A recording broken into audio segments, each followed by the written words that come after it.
wanita Indonesia yang diberkati oleh Tuhan, ada berapa banyak dari antara kita yang hari ini ada yang punya sahabat, tetapi ada juga yang tidak punya sahabat. Yang jadi pertanyaannya adalah, mengapa saya tidak punya sahabat? Padahal Yesus sendiri dalam Yohanes pasal yang ke-15 ayat 13 sampai ayat yang ke-16 memilih dan menetapkan kita menjadi sahabatnya Yesus. Kalau hari ini engkau tidak punya sahabat, menjadi pertanyaan buat dirimu sendiri, kenapa saya tidak punya sahabat? Sementara orang lain punya sahabat, saya tidak punya sahabat. Berbicara tentang sahabat, dan kali ini saya membahas tentang sahabat sejati.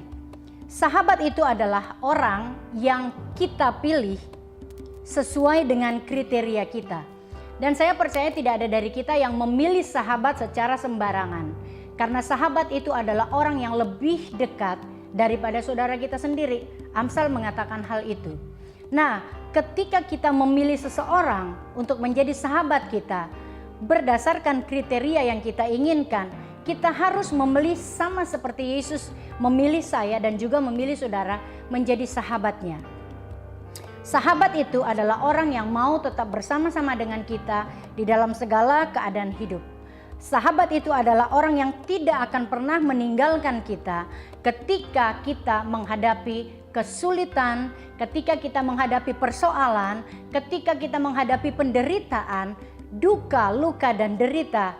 Seorang sahabat tidak akan pernah meninggalkan kita. Sama seperti Yesus. Yesus adalah sahabat saya dan sahabat saudara.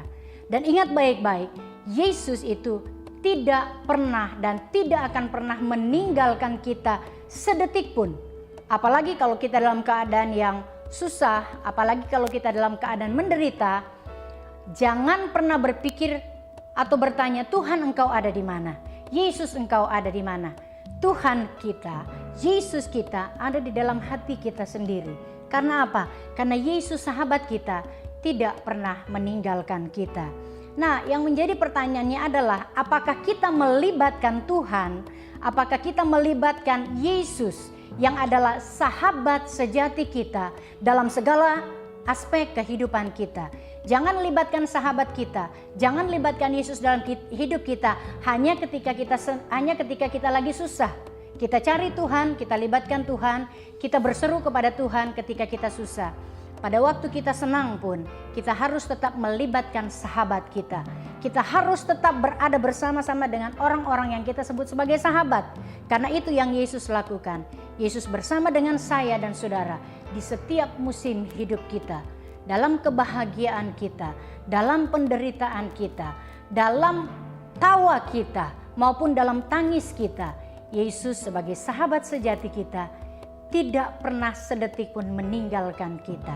Nah, hari ini mari tetap mendekatkan dirimu kepada Yesus sebagai sahabat sejati saya dan saudara.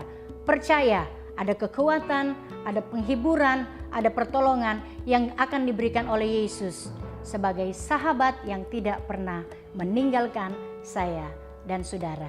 Diberkati engkau wanita Indonesia, kalau engkau mengandalkan Tuhan, selalu melibatkan Tuhan dalam setiap aspek hidupmu. Puji Tuhan.